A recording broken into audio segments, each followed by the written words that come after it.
Welcome to the Future of Work podcast, brought to you by Mana. We're on a mission to help you prepare for, embrace, and navigate the inevitable changes happening in the world of work. We'll be deep diving into thought-provoking conversations with industry leaders, experts, and visionaries. We'll explore how artificial intelligence, automation, and other cutting-edge technologies such as the blockchain are revolutionizing the way we work, learn, and live. So, if you're curious about the future, passionate about innovation, and eager to learn, let us help you redefine success in a world where the only constant is change. Let's build the future of work together.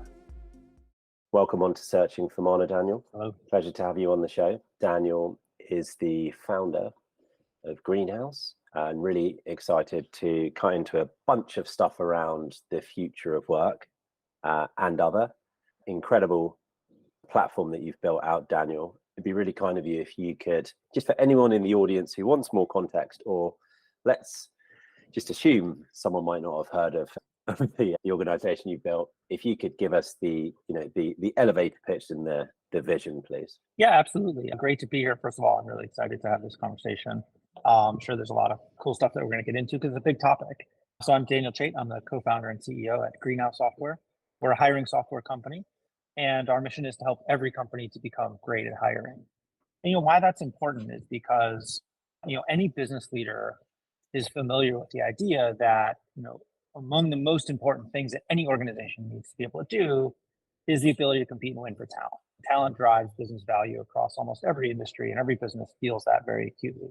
At the same time, hiring is one of the most competitive and difficult things that you can do in business. And I think most companies correctly identify it as a real struggle, as a real challenge. And so, we created Greenhouse to help organizations realize that vision of being excellent at hiring as one of the most important capabilities that they can develop as a business. And so our software products help put in place structured hiring that lets you use data and process to compete and win for talent while being fairer, generating good data, and giving great candidate experiences along the way. So that's a little bit about Greenhouse and kind of why I'm here to talk about the things that we're here to talk about. Yeah, and just so that we can keep setting the scene in brief, some type of scale would be useful context as well, Daniel, in terms of where you are now. So, territories that you may well operate in, how many partners you have, how many people are in the organization, please. Yeah, for sure. So, we started Greenhouse in January of 2012. So now we're almost 11 years in. We've got 7,000 plus customers, ranging from small organizations that have just hired their first recruiter and are starting to think about building a hiring process really for the first time. So they may be 10 or 15 or 20 employees. They may have just received an initial round of investment funding, all the way up to global organizations with 10, 15, 20,000 employees operating across the globe in every time zone, language, and culture. But the key unifying theme amongst our customers are they would say that talent that they're trying to hire is in high demand, is really valuable to their organization. It's important to those organizations to get the hiring right. And so, not every company thinks that talent is critical or valuable. Some of them just need to put someone in the chair, but almost every organization does. And so that's kind of the unifying theme, is if you think of yourself as a people first organization, you're probably a good candidate for Greenhouse. So look, I said at the outset that our mission is to help every company to become great at hiring. And I think to answering your question, I'm really proud of the 7,000 plus customers we have today, but I think everybody knows there's more than 7,000 businesses in the world, so we've got a long way to go. And so we continue to expand in who we're able to serve, both overseas. We started in New York City, but we've quickly expanded to have customers all over the world. About 20% of our business is outside of the US, primarily centered in kind of English-speaking Western Europe. But we've made big investments in our company and our platform to be multilingual, to be able to do business in areas outside of those territories. And so we've got lots of customers in Germany and in other German-speaking countries, lots of customers in Spanish-speaking countries. And so the products work in these various languages. In fact, we've got a team right now meeting with a bunch of customers in Brazil. So we'll continue to expand across the globe as well. When you set out to take hold of this opportunity in 2012, why were those several thousand companies that have now onboarded, and of course there's more, why were they not already appreciative of how important hiring talent was and having the right toolkit? What was missing? Why was there an opportunity for you, Daniel? Yeah, well, that's a great question. And when I first started the company, like every good founder, I had a bunch of righteous indignation about how important this problem was and how the world needed to hear it. And I went out and started saying to everybody, like, gosh, why hiring is so important? Why? And the thing I heard over and over again was like, well, yeah, everybody knows hiring is important. So I very quickly realized that I didn't have to spend any time telling people that hiring was important. And I also didn't have to tell anybody that they were struggling with it. So the need was so obvious that I almost was shocked. I mean, I was like, wait a second, if everybody sees what I see, which is that, getting the right talent is one of the most critical things you do as a company. And everybody sees that, like, it's just not working at most companies. Like, what's the missing ingredient? And to us, the real insight I think that we had was the missing ingredient was, how do you get there? That everybody knew the problem was important and everybody knew that they weren't succeeding by and large. But the way to get there is a company-wide effort, right? You look at the difference between companies that are great at hiring and everyone else. And no offense to our recruiter friends out there, it's not about what the recruiter is doing alone. It's not about a special magical job board that you know about where all the A players are listed and you can just go find it and hire them. It's actually about how the whole company behaves, about how the leaders think about hiring, how your hiring managers engage in the hiring process, what your interviewers do when they show up.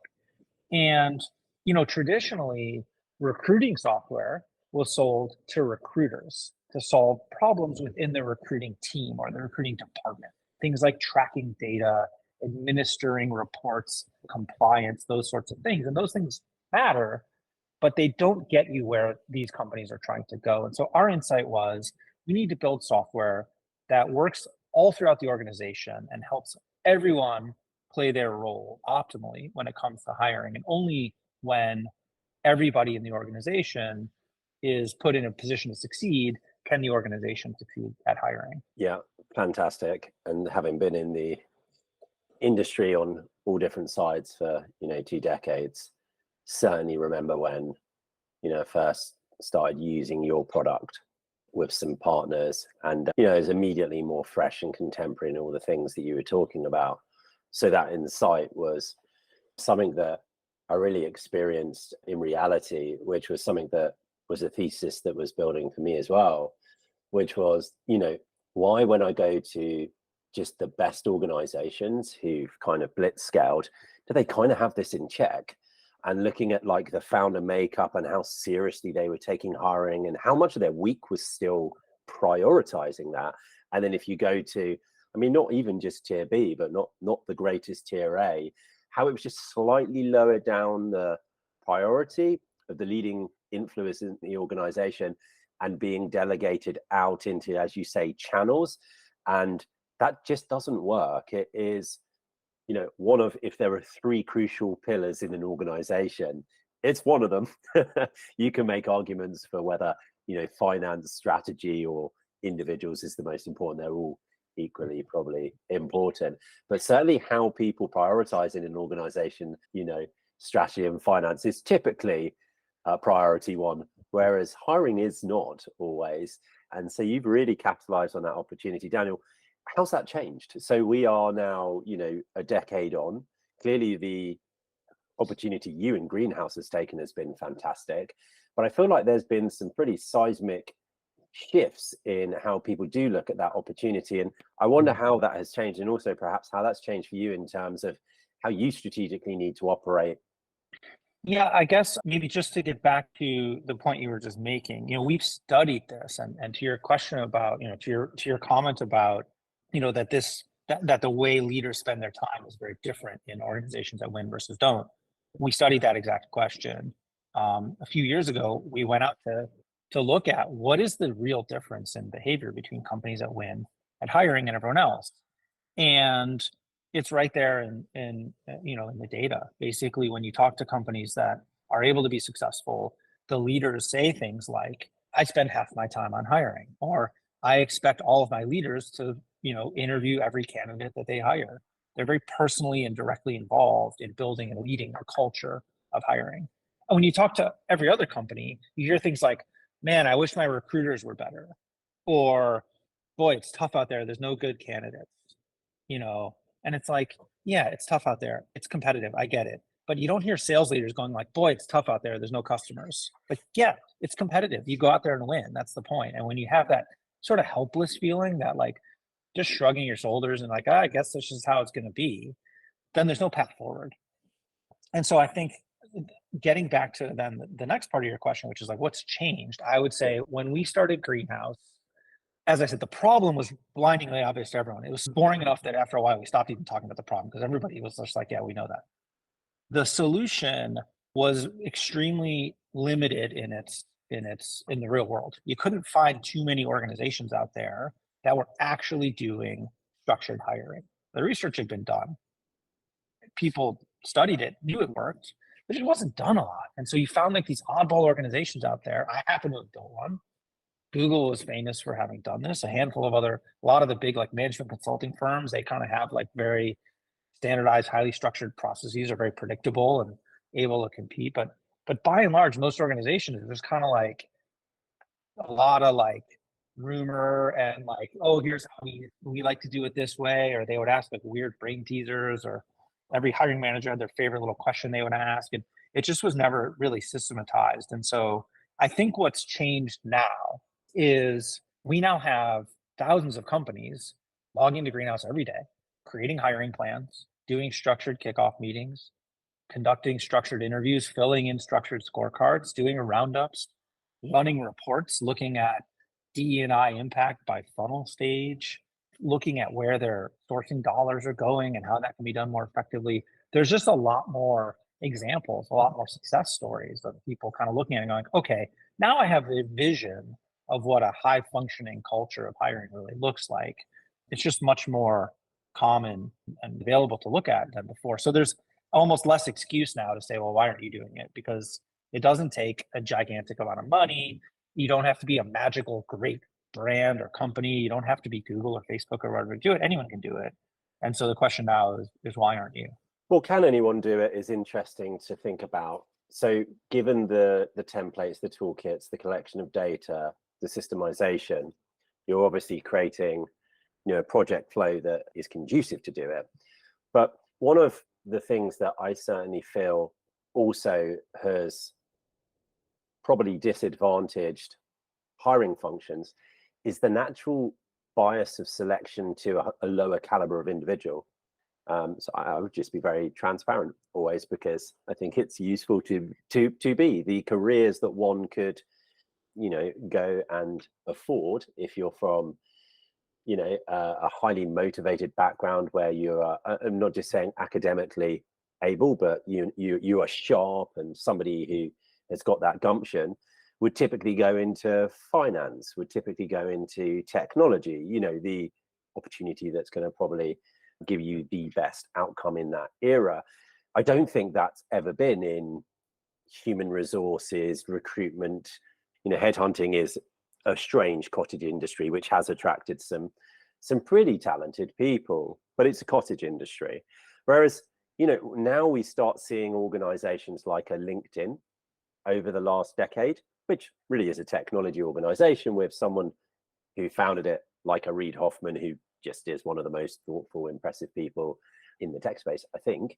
Then that has started to become more appealing if you're a greenhouse. So that's for sure. Like, would the highest caliber of person come to your organization? I'd love to know type of individual who can pull through a hire, in my opinion, is incredibly equivalent to a senior executive sales individual. The level of proactivity that you need to go at to pull off going and getting Amazon's best, compliance individual is intense. And what I believe happened, and it's to do with pay, and it's also to do with this misconception from leaders in organizations, is that the HR function bleeds into the hiring function, which overall we can get onto. And that individual's flow that they want throughout a given day or week will not go and achieve going and securing that person more often than not. And so what is really great to see is now this kind of segmenting, understanding as a leader the different type of individuals that are crucial to come into the organization. You've got a Revolut, a blitz scaling organization. What happens? You could put adverts out and you could hire every single vacancy because you got such a rock and roll brand. And you can go and speak to the leaders in the hiring organization and they're like, oh yeah, we're filling all the roles. And by the way, we've got 2,000 applicants for them. So we're choosing the one person, they must be really good. This is not necessarily the case. And so kind of, you put it in a much nicer way, but it's great to see this starting to get broken out so everyone really can go and do the roles that they really love. What I'd love to know is, you'll be on top of so much data here, how do you support, if you do, the organizations once that hire's made, determining how successful that hire was beyond just a metric of that person's retained? Yeah, I mean that's the $100 million question, right? Is, you know, what's it all really worth? And as I said, we're building that bridge, we're building that path. It's slow going because there's a lot of basic work to be done, and most organizations basically just can't answer that very simple question of, you know, what are your employees worth? And so they know what the salary bands are, they know what the market is going to pay for that person if they had to replace them, but what's it really worth to your organization to make a better hire has been kind of an unanswered question for a long time. Now, we did some work about this question, and we wrote about this in our book Talent Makers, which is all about what leaders need to do in order to build and lead this culture of hiring, what that role really involves. But we built out this model of employee lifetime value, which gets at exactly this question, which is to say, you know, if you get it right, what is a great hire worth to you? If you get it wrong, what are the costs to that? And then what are the actual differences? Like, what are the things you can really do to impact that equation? And it turns out, if you think about a subscription software company, a SaaS business like Greenhouse and many others, they have a lot of really sophisticated tools for measuring the value of their customer engagements. I know, for example, at Greenhouse, how much it costs me to acquire a new customer, what the investment is I need to make to bring that customer in and onboard them. I know how long my customers typically stay with me before they leave and go somewhere else or go out of business.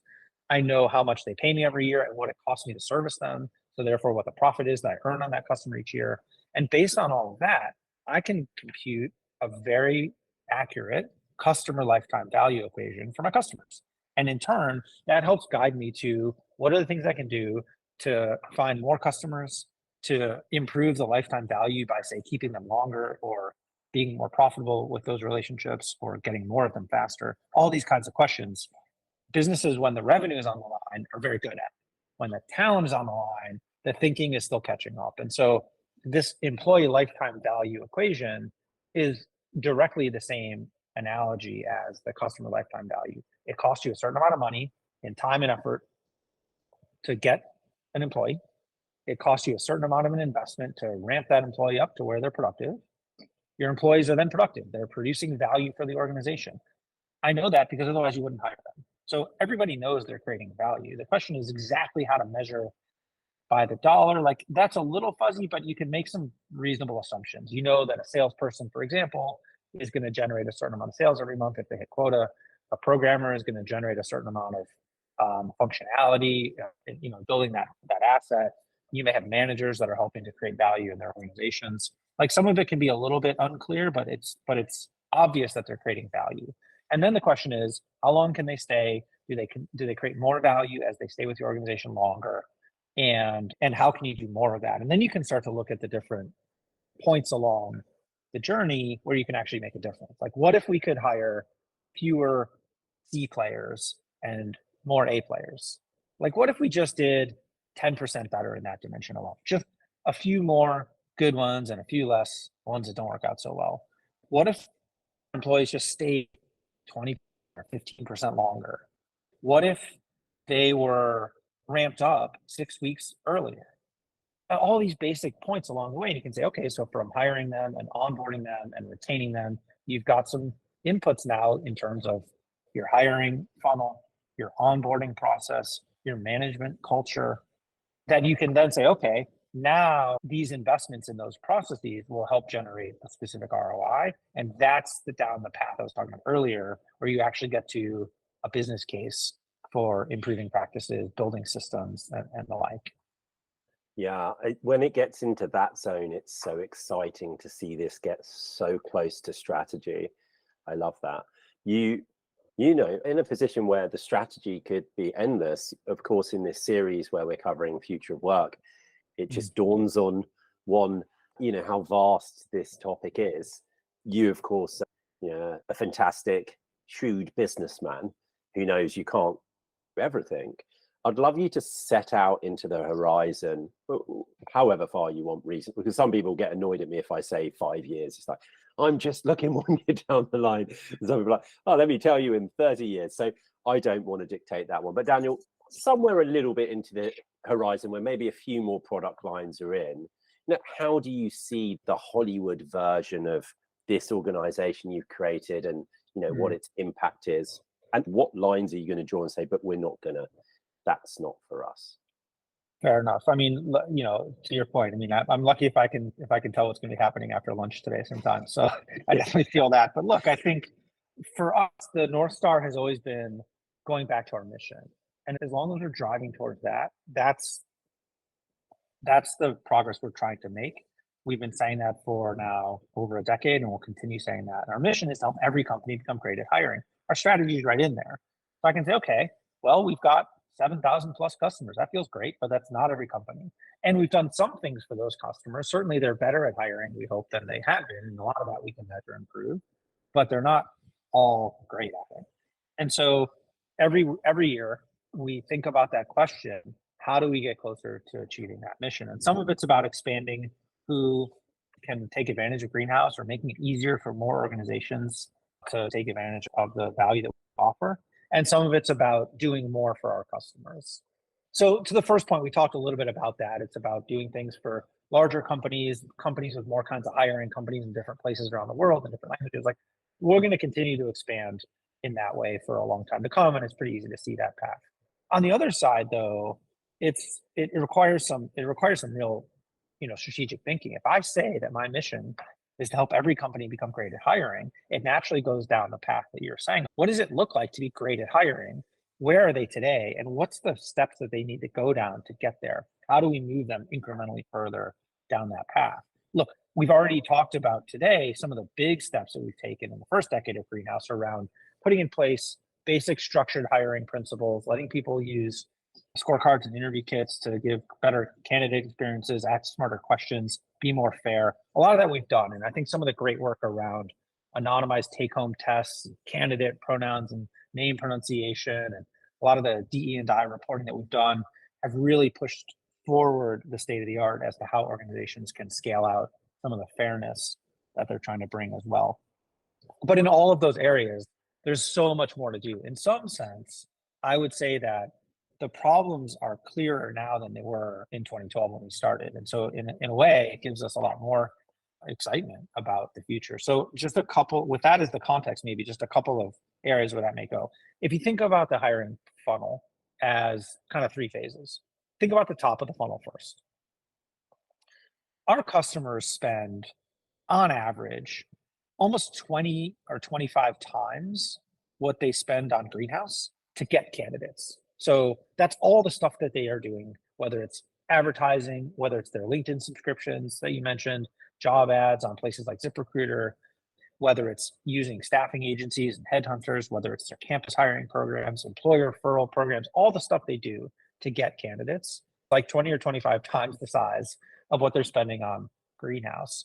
And when we talk to our customers about that, what we hear is they don't have any confidence that they're spending that money effectively, or that they're spending that money aligned with their own stated goals, right? So they say things like, we want to make sure that we hire a diverse slate of people to build our organization. They say things like, we want to be able to hire really quickly or inexpensively. They have these goals in mind. And then you look at what they're doing, and it doesn't match those goals at all. Well, it turns out that Greenhouse, over millions of hires, has compiled a huge data set, maybe the biggest data set there is, around where companies go get candidates, what happens through each stage of the hiring funnel, who interviews who based on what criteria, and who gets offered and hired. And so based on that, and using technology from machine learning and other emerging technologies, we can much more effectively point our customers to strategies to find the right candidates that they're looking for and deploy their budgets more efficiently, more cost effectively, and more in line with their own stated goals. So that's a huge opportunity for us that we're just starting to explore. In the middle of the funnel, so now you've gotten candidates, the next thing is like, you got to move them through the process and you got to decide who to pass and who to move on from. Well, it turns out that that's really where the game is won and lost. And by and large, in the middle of the hiring funnel, you are either making really smart decisions, you're finding diamonds in the rough, candidates that your competitors can't identify, you are developing strong conviction about who to move forward with, you are making fair or unfair decisions, you are impressing candidates with your organization and speed, or you are turning candidates off with your disorganization and inattention. And so there's so much to do in that middle of the funnel. And it's all around making better decisions and orchestrating smarter workflows. And again, we've done some. I'm glad, I'm happy, I'm proud of what we've done so far, but we're far from ideal in terms of orchestrating like a really perfect workflow and making really ideal decisions throughout the process, right? And then at the end of the funnel, now the rubber hits the road. You've got a candidate, you want to make that hire. And most recruiters today are showing up to that process uninformed and in the dark. They just don't know. They have maybe outdated salary band information from one of the major providers, but they don't know right now, if I make this offer to this person, the answer to the two most important questions that they want in that moment. Number one, am I making a fair offer? And number two, is the offer likely to be accepted? But again, in the moment, we have so much information and insight about how those offers are flowing, who's accepting what, and where they're going, as well as all the demographic information and sourcing information about all the hires, that we're much better positioned, I think, to help our customers improve the offer and hiring process and just get a higher success rate. And so I give you those examples, not to say that that's all that there is to do, but just to hopefully illustrate that no matter where you look, the path forward is in following our mission. And if we continue to ask ourselves that question of how do we help every company become great at hiring, I think we've got ideas for a long time to come. Yeah, really interesting. Daniel, in that version of the greenhouse solution, are external recruitment agencies and headhunting agencies redundant? No, I think they have a huge value to play. I think it's interesting that the question, I think maybe the question behind the question is a lot of people have had not great experiences with external headhunters, both as a candidate as well as a company or a hiring manager. I think a lot of companies say these outside staffing agencies, they're expensive and they're not always finding me the right talent. They're kind of going back to the same short list and they spam me all the time with a bunch of irrelevant inbound inquiries. I think candidates feel like they're just sort of a cog in the wheel and they're not really like, they don't really care about me or the job they're trying to put me in. They're just trying to transact and get their fee and they're not really on my team. And I think some of those criticisms are valid, but I think, you have to ask yourself, look, if you come across one staffing agency and you don't have a good experience, maybe it was just a bad experience. But if you step back and you look at a whole industry and you're like, this whole industry is delivering this bad experience to basically all of its stakeholders most of the time, there's something systematic. And I think it's fair to say that by and large, the systematic forces affecting that industry are shaping those experiences. If you're, have some empathy. Picture yourself, sitting in a cubicle as a recruiter, as a headhunter, with a couple of open recs that you might get a commission on if you place the role. Like you're incentivized on placing the role, and you don't really, not that you don't care, you might be a good person, but the system doesn't incentivize you either way to be fair or to not send a candidate to your customer if there's only a small chance that they might accept them. It's like every time you send a candidate to your customer, hey, it's a lottery ticket. Maybe they'll like this person and I get 30 grand. And similarly, like there are probably jobs opening up every day that you might be perfect at filling, but you don't know about, and they don't know about you. And so you're sitting there trying to fill jobs that you're less than ideally positioned at. Meanwhile, those jobs are being sent to other recruiters who may not have the same access to talent you have. And the whole market is just inefficient. And so in the future, there's a world in which all that data is much more seamlessly integrated into the experience, letting the right recruiter find the right candidate for the right job and under the right incentives, where if they do it efficiently, if they do it fairly, if they do it quickly, they'll get more rewarded than they are today. And if they fail to do those things, then they'll get moved to other roles instead. And so I think there's a whole lot of work to be done around just like, what are the systematic forces affecting that? The good news, though, to your original question, like, is that industry dead or redundant or not going to be there? I think if under the right conditions and with the right incentives, I think they've got a really important role to play. They can develop expertise, they can invest in tools, they can build networks to do an outstanding job. And if they're incentivized correctly and positioned correctly to benefit from those investments, then they'll make them. So I think there is a view out there that we could get to there, but it's going to take a bit of work. I completely agree. If you take the best examples of somebody who's managing a small network but is very integrated into that network, almost, let's say, 8 out of 10 appreciation of doing the job, potentially some of the time might have been in that type of industry, and then has close relationships where they understand the drivers of those individuals, then some of the benefits might be that they are considering a myriad of opportunities and therefore can present them to the right one at the right time, versus, of course, if you're sat in-house and you're just selecting for your own organization, that's a very successful approach, but it's slightly different. Whereas the third example of a loose across multiple specialities headhunter or recruiter who is contingently going to something new each time, then over time that value probably isn't incentivized in this new ecosystem. I wonder also in this version, where there's more data and the dots have been connected further, how you see artificial intelligence impacting the size of internal teams who are properly tooled in that talent acquisition function. Yeah, I mean, obviously, like every podcast has to have an AI section. So here's ours, I suppose. Look, I think it's transformative technology that's going to impact almost everyone's job. I don't think that's a especially controversial point of view. And when you look at jobs like recruitment and hiring, certainly there's a lot of repetitive work, a lot of easily automatable work that computers eventually will be able to take on for you and help automate. But I think the underlying, the sort of fear there is like, well, is it going to come for my job? You hear that a lot. Am I going to be out of a job? Am I going to be replaced by a computer? When you think from a position of scarcity and you go, okay, there's only a certain amount of recruitment to be done. So if the computer is going to do more of it, it means I'm going to do less of it, and maybe I'm out of a job. But if you think from a rather position of abundance or a position of value creation, well, then you can say, hey, if the computer is going to take on all the low value work, that frees me up to do more high value work. Ultimately, what we all get is better results. Ultimately, what we get is closer to that vision of the right person in the right job every time. And I think that's a great path for us to be pursuing. I don't think our vision at Greenhouse is, we're going to build a bunch of AI and put recruiters out of a job.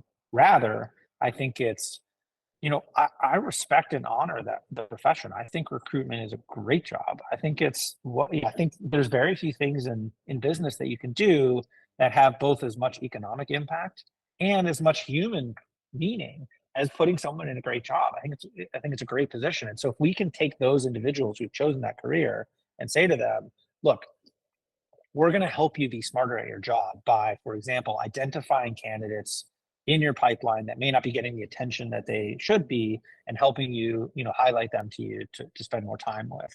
Identifying things you're doing and saying on calls with candidates, prospects, hiring managers that you could be doing and saying better or differently. Let's highlight those things to the recruiters so that they can do their jobs better. Let's help them spend their money more effectively. I'll give you a small example. We see, as I mentioned, a huge amount of our customers spend on job advertisements as ineffective, misaligned with their goals. By highlighting those to our customers and saying like, hey, you just opened up this job for a sales manager in Dallas, and you're about to place this ad on XYZ job board. But we noticed that you've just updated your company's statement. And by the way, you've also just reduced your recruitment budget by 20% because it's a difficult year. Did you know that instead of placing it on XYZ job board, if you advertise it on ABC job board, you would get a more diverse candidate pool at lower price, right? That's a very compelling type of offer to be able to make to someone, and most people would say yes. And so I think there's a huge amount of potential, whether it's helping you improve your language, whether it's identifying patterns and data, where AI, I think, is going to make processes better, more effective, and create more value rather than simply just taking people's jobs away.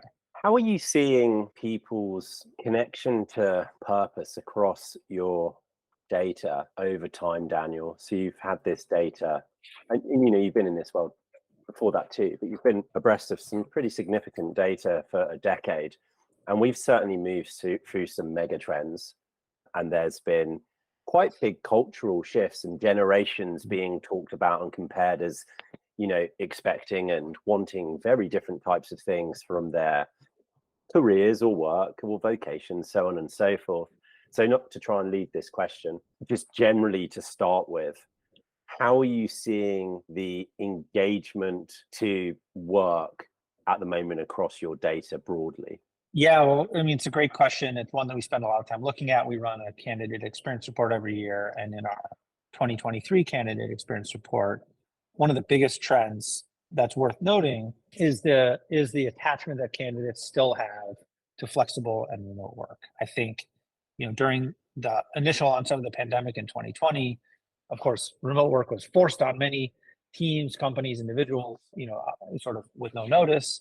And I think it became a standard expectation for a lot of organizations in that year. And I think as the years have rolled on, you hear in some quarters like, okay, that's all in the past. Let's get everyone back in the office, and either full time or 3 days a week. And I think a lot of leaders are eager to have that happen, to the point where they're, I don't know if it's willfully or inadvertently, looking past the fact that it's not what a lot of people want out of their job. So 76% of the employees that we surveyed would actively search for or be open to a new job if their current company rolled back flexible work policies, right? 76% of your employees are going to go look for a new job if you roll back your flexible work policies. So hybrid work is here to stay. It's not just a pandemic perk. It's an adjustment in how people view their relationship to the company that's not going away. And almost half of candidates, 42%, wouldn't apply for a role if it didn't offer their preferred working model. And so as companies are thinking about, or as leaders are thinking about mandating a return to the office or requiring people to be in a certain location, bear those statistics in mind and think about the life of an employee who needs to solve this equation and say, okay, you not only have to have a place at home where you can work that's ergonomic, that's quiet, that's got good internet and sound, so that you can be on Zoom all day, but also you have to be within a reasonable commute to our office, which is likely in a big city, because I need you here 2 or 3 days a week. And by the way, on those off days, you have to find partial week childcare. You have to alter your commute. Like, it's a tough equation for people to solve. And so some people are well suited to that lifestyle, but I think it's important for leaders to recognize that not everyone is. And if you really do want to be competitive for talent, flexibility and candidate centricity is key. Yeah, we're talking to leadership, and I kind of pick up on the nonchalance sometimes, obviously not intentionally, of so we're back in now, and we'll probably go more full time back into the office. I'm like, why? And it will always be this type of a response like, well, just we kind of feel like people are enjoying it, and there's this thing with productivity or whatever it might be. And what I think that is that the people making those decisions are from an era where that was the way how they learned to manage the organization. And so I can understand this. There is something that maybe I feel comfortable with when I look at somebody in the eye, or get to really share empathy with them when I'm having a one-on-one over a coffee in person, that I've learned, and then going to the whiteboard and trying to make it engaging in real life. Whereas that's not necessarily how this generation coming through, want that to happen. And of course, there's just going to be all different shapes and sizes. So what I'm excited about is organizations like yours being able to show the reality of what an opportunity is in the application process more. That's where I think, so the question was slightly preset. What I'm really excited about amongst a few things with the future of work is I don't think enough time gets spent on connecting people with the right opportunity.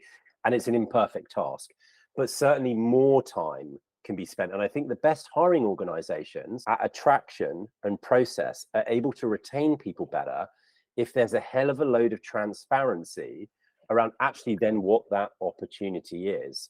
And I think that right now there's a huge issue with this because things are being changed once people are being onboarded.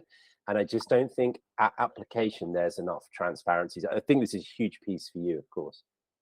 100%. I mean, I think just talking about our own experience at Greenhouse for a minute, we were approximately 90% office-based prior to 2020. And that number has completely inverted. We're approximately 90% plus of our staff is never in a Greenhouse location. In fact, we barely have any full-time office space leased other than a very minimal amount left. And through that transformation, I think to your point, empathetically, there was a lot to learn. How to run an office is kind of, you don't have to think about it. You just do it. You have a little snack room and you have conference rooms and people sit at desks and it's just like a thing. But you're like, how do you actually have a company where everybody's not in an office? What does that even mean? What does culture look like? What does an all hands meeting look like? What do team and department get-togethers look like? Where does stuff happen? How do you make friends and express interest? Like all of that stuff is open for reimagining and truly has never been done before until this era. And so it's an era of, I think right now, a lot of experimentation, a lot of learning, some failure, some success. But I think people are figuring out that you have to be very intentional about that online culture, that it doesn't just happen. You have to build it, you have to architect it, you have to monitor it and make sure that people are getting what they need and want out of it in order for it to be successful. It doesn't happen on its own.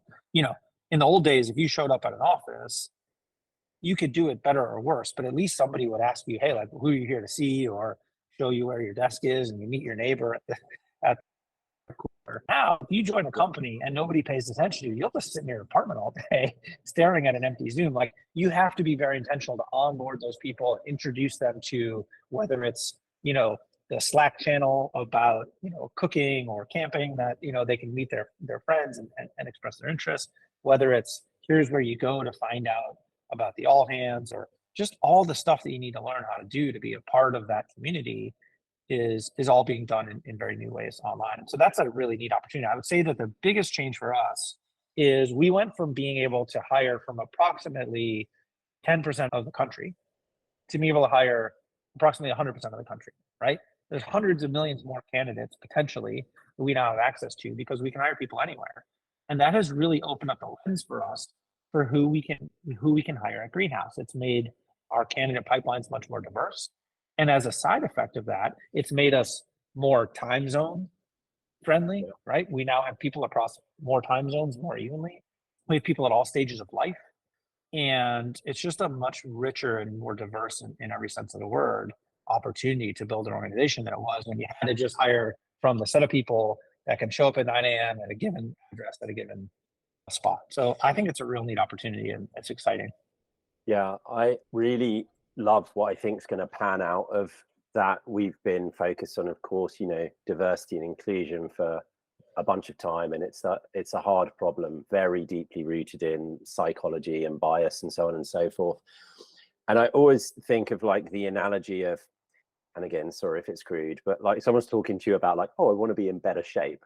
Typically the thing to not do is to think about how to be in better shape. The thing to do is suddenly, go and set yourself a challenge to run a 10K or, do a swim or whatever it might be.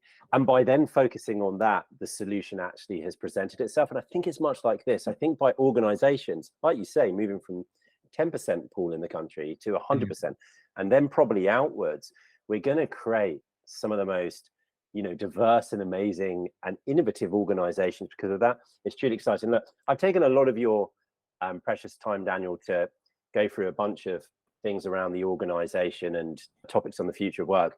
I look forward to carrying the conversation on. We've got 5 more minutes just to wrap up. So I want to just conclude on a Mana round. So some quick fire questions where the audience get a chance just to learn a little bit about how you think. So I'll keep it quick, answer as briefly or go into anything as much as your time affords. To start with, you get to have the front cover of a publication that's very dear to you. It can be Forbes, the Financial Times, Bloomberg, or the Beano, whatever it is. What would you put on the cover? It would be me paddling a canoe in a lake in the middle of the wilderness. Love it. At the moment, and by this I do refer to in your work sphere, what's keeping you up at night? What's keeping me up at night at work? I would say, there's so much change, and we've talked about some of it here, but there's so much more change happening inside our company, outside of our company, in the economy and the market around us. And managing and leading a growing organization amidst so much change is very difficult. In a world where like things are stable, whether they're good or bad, it's so much easier to navigate. But I think where we don't know whether next week is going to be up or down, we don't know what's going to happen in the economy. That's really where I spend most of my time. Most entrepreneurs who have this huge opportunity on their table, I tend to find that's close to what's keeping them up at night, and that's a good zone to be in. It's a challenge, but it's an opportunity. I also tend to find that they'll have something in their day, could be morning routine, it could be at the end of the day, it's obviously bespoke to the person, that's quite an important ritual to keep them focused and potentially away from stress and being able to make these strategic decisions as best as possible. Is there something that you could tell us about that you have? Well, I start every day. I'm an early bird, so I wake up early and I do Wordle and New York Times spelling bee, absolutely. But at the end of the day, I have a meeting where I go through my day, and often it's like call, lunch, call, and I haven't had time to take a breath. At the end of every day, I sit down with our executive operations manager, Liz, who's a hero of mine, and we go through my day. It's like, okay, what follow-ups do you have from this call? What follow-ups do you have from this call? What follow-ups do you have from this call? And we go diligently meeting by meeting and make sure there's nothing I said on that call that I would do that I haven't to go do and haven't scheduled. And then we look at tomorrow and am I prepared? And if I didn't have that opportunity every day to like go back through the day and make sure I've buttoned up close all the loops, and then look ahead to tomorrow and make sure that I've got what I need for the next day, I think I would lose my mind. Yeah, love it. So important to reflect like that with your hero particularly. Is there a particular book that you've read recently or just a favorite on this topic that you would like to tell the audience about? Yeah, I mean, my Bible in that sense is a book called Getting Things Done by David Allen, which talks about this idea of, focus and managing on your task and making sure you know what's on your plate and what's on other people's plate. And like, I live and die by that book for sure. Amazing. Penultimate question. Obviously, given who I am, I have to do this. Is there anybody that you would recommend as being excellent to come on to the Searching for Mana show? Oh my goodness. Who would be great at this? Well, I think the founder of Handy, Oisin Hanrahan, is a longtime collaborator of mine and someone I go to for advice. I think he's a great guy and really smart. Well, Daniel, I'll take your recommendation. There's an example of referrals working in real time. So Mana, just for anybody who needs clarification until the brand's so big that everybody knows, is to be thought of as your magic, your superpower. In gaming, we have power, life, maybe think of it as a CV. And then over on the Mana side, we have perhaps your essence, your soul, your magic. Daniel, what would you say your Mana is? That is definitely a question that no one's ever asked me before. I think it's being myself, no matter what. I love it.